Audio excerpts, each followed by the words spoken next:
Glad to see the numbers of guys get the plays they got out there. That our circumstances really call for a lot of guys to have to. So you have these younger guys, for lack of a better way to say it, but really got a lot of plays in.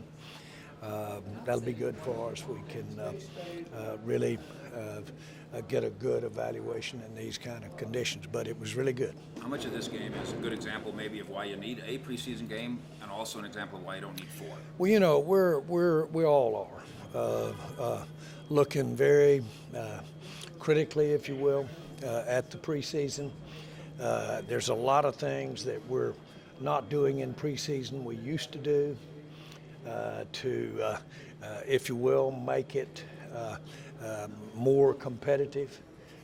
We've kind of, as a league, kind of said, look, there's changes coming, so let's don't worry about it right now. Let's just don't get anybody hurt. Well, we all know that we're going to have preseason games. Those preseason games have to have a real place, can be very productive, and will be. How we do numbers of them, what we do as to make every team competitive, every team playing, if you will, with the same exposure and the same chance for our fans, for our game. We all want, every time we go out in the NFL, we want our game to be well represented, and that's the challenge we've got with the preseason games right now. We can do better. We have done better. We've been a lot better in preseason in the NFL than we are now, so we can get better. Can you speak to the Zeke Elliott situation, maybe through the prism of Marshall Faulk's involvement? No, I don't want to do that. I think we've pretty much have aired that out real good. We need Zeke, and we'll use him when we get him. It'll be that much better for the Cowboys, but if we don't have him, we're going to go out there and play winning football. How ready is this team for the start of the season, Jerry? How ready is this team for the start of the season? Oh, I think we've gotten a lot of work in. I feel good about where we are with our injuries, with the team that we're going to have on the field against the Giants. Feel good across the board there. So in that sense, I give it a real positive. I think Moore has really has put in an offense here that gives us a chance to have a wide repertoire with the talent that we've got on offense, with the strength of one of the major strengths of our team being an offensive line. I think we've got a chance to have a really good football team, and we've had, frankly, several of these younger players play at a higher level than I expected. That's going to help this offensive team. How big a setback is McGovern's situation? Well, I think that he didn't get a lot of work in. It's obvious he's going to be out for quite a bit more. What's really good is it could have been even a bigger setback, but we've had some really good work done by our backups that really played a lot for us last year. I think it's, again, as strong in depth, our offensive line, as I've seen since I've been with the Cowboys. Jerry, the saying deadline makes deals. Is the fourth preseason game kind of that final deadline, you think, that ramps up the urgency with the Zeke negotiation? No, there's no deadlines here with any of our contracts with our players. Certainly no deadline here, and we'll be needing Zeke anytime we can get him out there, we'll be needing him. So we don't have deadlines. Hypothetically, I have no deadline. Is there a date he has to sign by to play next week? Y'all need to, and I'm sure you have, really look at these dates as to how they address a holdout situation as you look through the rest of the season. But, from the standpoint of any time during this week, no, there's no deadline. Do you have any update on Donovan Wilson? Looked like he hurt his ankle. But it checked out good. Told me I had a good visit with him. Said he'd be fine. What have you thought? Be ready to practice this week. What have you thought of how he's played the 3 interceptions this preseason? Well, I thought that he's made plays, which is something we didn't get a chance in his collegiate career to really say we can put a real stamp on him as a guy that plays the ball, makes plays on the ball. We are probably most people didn't see him have those kinds of opportunities. Well, we've seen it now, and so he can play the ball and does play the ball and can play center field. And so with what we know he does well, which is step down and play now down near the line, that really gives us excitement about his future. We haven't seen a lot of splash plays from Tristan. How would you assess this preseason from Tristan Hill, your second-round pick? Well, when I was looking for a splash play, the next one he did it right before the game was over, and he stepped in there and made a play. But, when he does make splash plays, it really accentuate his gifts, which are his quickness as well as his size and strength. These guys really start getting impactful. That's case in point Armstrong this year, how well he's playing as opposed to when he started early last year. Lawrence, same way. Initially, when he came in, he had some work to do. Tristan, I don't know that I've seen one just step right in and make the big splashes. We had a high bar for Tristan.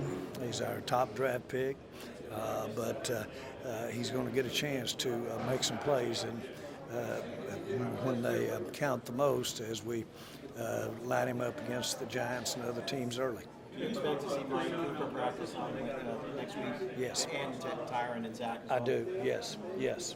How much of an impact do you think of Amari's absence the last 3.5 weeks has been will be heading into the Yeah, I don't see with the 2 weeks we have here, I don't see it impacting us at all. I'm just glad that he's got his health in the place that it is relative to his foot, and feel comfortable that he's going to really be able to go out and really, I think he's well ahead of when he stepped on the field with us last year as to what we're trying to do offensively. So I think he'll fit right in, and we'll be able to get full benefit from him and what he can do offensively when we play the Giants. At the luncheon, Excuse me? Yes.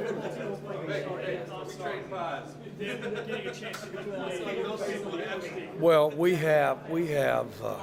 so proud of our Cowboy fans in El Paso. It really manifests itself when we go to Phoenix, and the numbers that come from El Paso and the numbers that come from New Mexico when we play the Cardinals out there. And so it's an honor, particularly as where our minds are and our hearts are with the people of El Paso. It's wonderful to have them playing at the home of the Dallas Cowboys.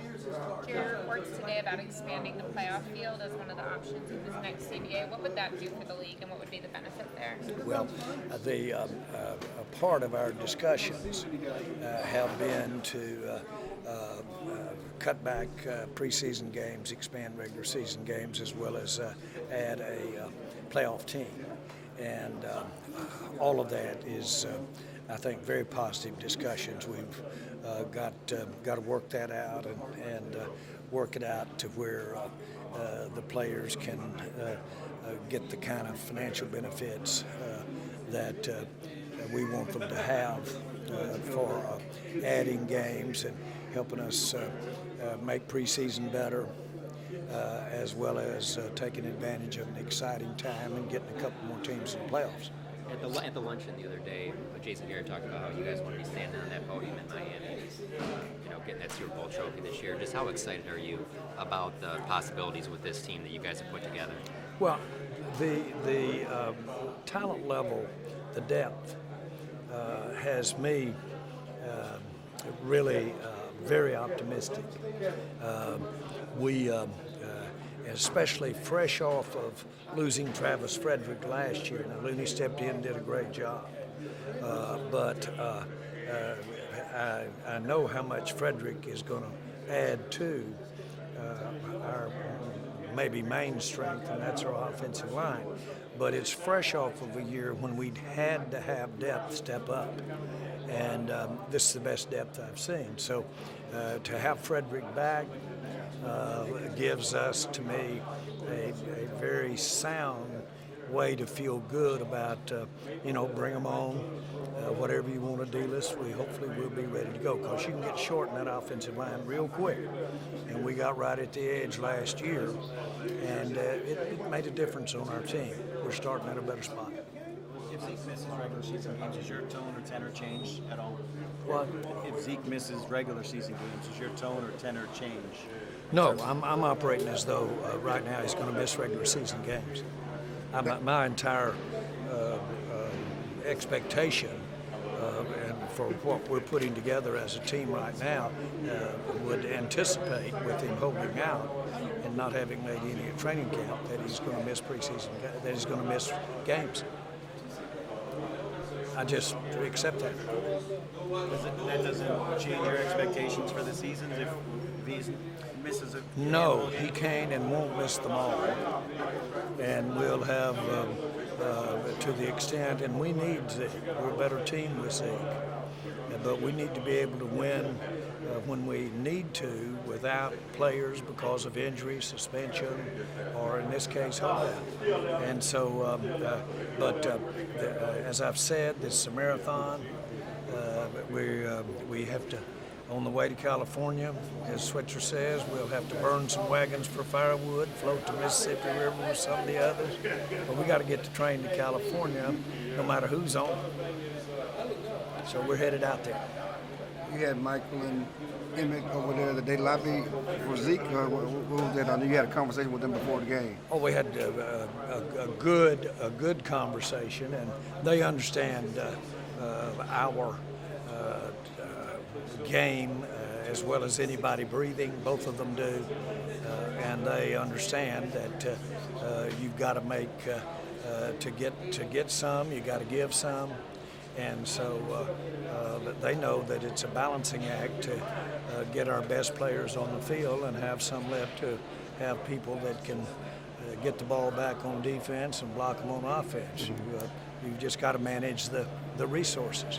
They understand that. So what's part of this? They don't have to agree with how we're doing it, but they do understand it. What part of the preparing to go without Zeke is negotiation, or just the mindset you have to have? What? You told us the other day that most things, what's being said is also about negotiation. Is this, what part of this is about negotiation, and what part of this is just the mindset you have to have because of the reality of the situation? We were negotiating and have been negotiating all the way up until we played the Giants. And that's preparation. Up until we play and can't get prepared with Zeke. That's a part posture, that's a part dialogue, discussion, conjecture. It's everything that has to do with words. But when we kick off and don't have our player, then we have to play without any given player. When do you pick up the phone and just speak to him directly, or speak to his agent? When do you take a direct role in getting this done, considering you said the other day you hadn't talked to him? Let me be real clear about something. I don't negotiate with players. I don't negotiate with players. I share with players my thoughts about our team and about why I have the position I have, and give them information as they're assessing their decision. My discussion with players is something no agent can have, nobody can have, is from my perspective as the architect of the team.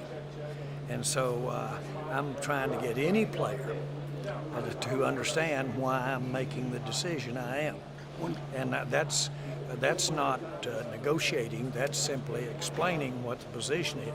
Negotiating is if I step over there and start saying, I'll give you this for that. I don't do that with players. When do you?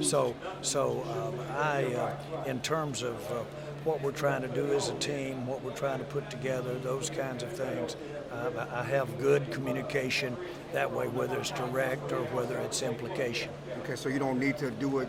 I don't need to, no. Okay. No, not in this case. Zeke knows full well how valuable he is to our team. But he also knows, because there's been a lot of games when he didn't play, that he wants us to win if he's not playing, and that we got to be ready to win if he's not playing. He knows that. Let's consider your personal relationship and personal influence that you have, but wouldn't you having a direct conversation rather than through somebody make a difference? Well, that's another question. That's another question. I think it's always important to see why somebody is the rationale and the logic they're using behind making their decision. And I want to make sure that anytime we're having a business with a player as it relates to how we allocate the money, that they know how and why I'm doing it the way I'm doing it and going to do it.